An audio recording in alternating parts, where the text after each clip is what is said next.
Hey YouTube, how's it going? My name's Jonathan, and in this video I've got something really exciting for you. I'm going to be counting down the very best 5 laptops that you can get in 2018. Now, making a video like this is always pretty hard because there are so many great machines out there right now, and while one machine doesn't do quite so well, another machine will do really well. But with that said, these are my personal favorites for 2018, and if you do get any of the laptops in this video, you really won't be able to go wrong. So with that said, let's just go ahead and jump right in with number 5, which I'm giving to the Asus ZenBook UX310UA. Now, the reason why I'm giving the nod to this laptop as opposed to the newer Asus ZenBook 3 Deluxe is quite simple. It just comes down to price. The ZenBook 3 Deluxe is currently going for about $1,400 on most sites, whereas the ZenBook UX310UA comes in at less than $900. That doesn't mean it's a bad laptop though. You're still getting very decent specs. You're getting a minimum of an Intel Core i3 processor, but that can obviously be upgraded, and you're getting also a full HD 1080p display that can be upgraded to a brilliant 3200 by 1800 pixel QHD Plus screen with 30% more pixels compared to Apple's 13-inch Retina displays. You're also getting 8GB of RAM, at least 256GB of solid-state storage, and then an Intel HD graphics card 620. While the Asus ZenBook 3 definitely doesn't have as good battery life as an industry leader like the Dell XPS 13, you should be able to get at least 5 to 6 hours of continuous use out of this machine, and if you're using it more intermittently, it should last you the day. Overall, the ZenBook 3 is just a really solid choice, and if you're looking for a laptop that comes in at less than $1,000, this is one of your best bets. Now, coming in at 4th place in this video is the late 2017 edition of the HP Spectre X360-13, which is a really great choice if you're looking for an excellent Windows 10 2-in-1. A lot of people like to compare Ultrabooks to, say, the 13-inch MacBook Pro, and this is cheaper, lighter, and faster than what Apple's offering. It's also got a much longer battery life, a great keyboard and trackpad, a beautiful HD display, and an above-average sound system.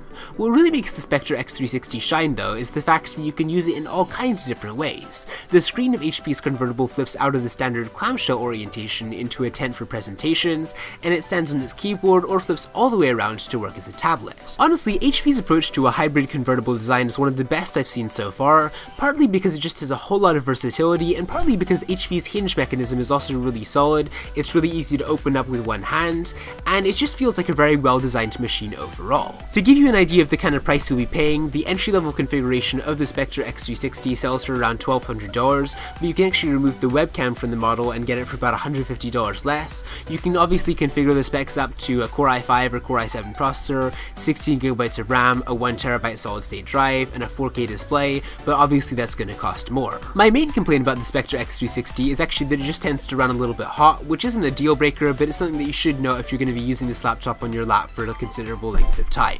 Now, 3rd place in this video goes to a laptop that I actually consider to be an engineering marvel. It's the 2018 LG Gram, which is one of the thinnest and lightest laptops that you'll ever see. Most premium 15-inch laptops come in at around 4 pounds, but the LG Gram is almost half of that. It's only 2.5 pounds or 1.1 kilograms in weight. On top of that, it's just a really solid Ultrabook. It's got great battery life, it beats the 2017 model by about 4 hours, and then you're also getting a fingerprint sensor this time round. What's nice about the LG Gram is that there are a number of different configurations at all kinds of different price ranges. You can pay $2,000 for a 15.6-inch version that's fully decked out with an Intel Core i7 processor, 16GB of memory, and two 512GB SSDs, or you can scale it way back to around $1,000 for a non-touchscreen 13.3-inch laptop. Basically, if you want a laptop with a large screen, a long battery life, and an incredibly light travel weight, this is definitely the choice for you, but you should just remember that you are paying for these features, so if you want a more powerful laptop for the same price, or if you want a laptop that just costs a whole lot less, you might want to check out some other alternatives instead. Now, 2nd place in this video goes to a laptop that I've long been a fan of. It's the 2018 edition of the Dell XPS 13, which was one of the very first laptops to just eliminate the screen bezel altogether. The XPS 13 has always been a great all-around laptop with a slim, sharp-looking body, a great battery life, great performance, and a lot of different configuration options, and for 2018, Dell has just improved on their formula. They've got a new design that cuts down on the overall size, adds new CPU options, improves efficiency, and improves cooling with a lot more heat pipes and thermal insulation. There are still a lot of editions of the Dell XPS 13. You can get, for instance, a Core i5 CPU edition with 8GB of RAM, a 256GB solid-state drive, and a 1920 by 1080 non-touch display for about $1250, or you can get a more advanced version, say with a Core i7 CPU, a 512GB hard drive, a 4K touch display, and then 16GB of RAM for $2,100.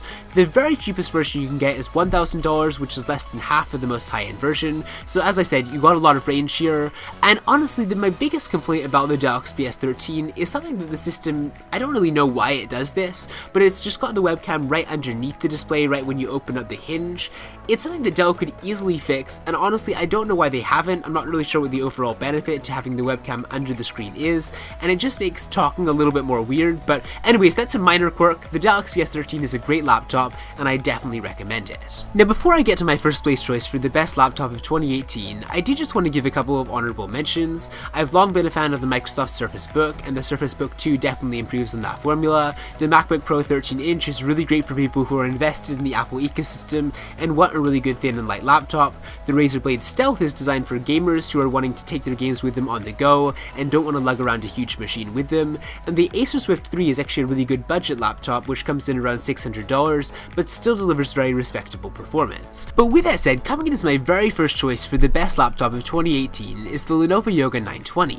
Honestly, the reason why this laptop is so good is that there's honestly nothing I don't like about it. It's got a really premium look and feel, 8th generation Intel Core i-series processors for amazing performance, great battery life, active pen support, even little things like Thunderbolt 3 USB-C processors. Lenovo even moved the webcam position back above the screen again after moving it below the screen to accommodate the 910 slim bezels. The fact that Lenovo was able to do this is one of the reasons why I was so hard on the Dell XPS 13, and honestly the only thing that I can really gripe about at all with regards to the Yoga 920 is the fact that it's a little bit heavier than something like the LG Gram. It comes in around 3 pounds, but the fact that I'm complaining about a 0.5 pound difference I feel speaks more to the quality of this laptop than anything I've said so far. So with that said, those are my picks for the very best laptops of 2018. Let me know what you think in the comment section down below. I've provided links to where you can get all these laptops in the description, so if you are interested in them, be sure to check that out. Also, if you haven't done it already, please be sure to click the subscribe button and click the bell to get notified when I post new videos. That way you won't miss more top 5s like this one. And yeah, that's pretty much it for this video, so I will see you next time.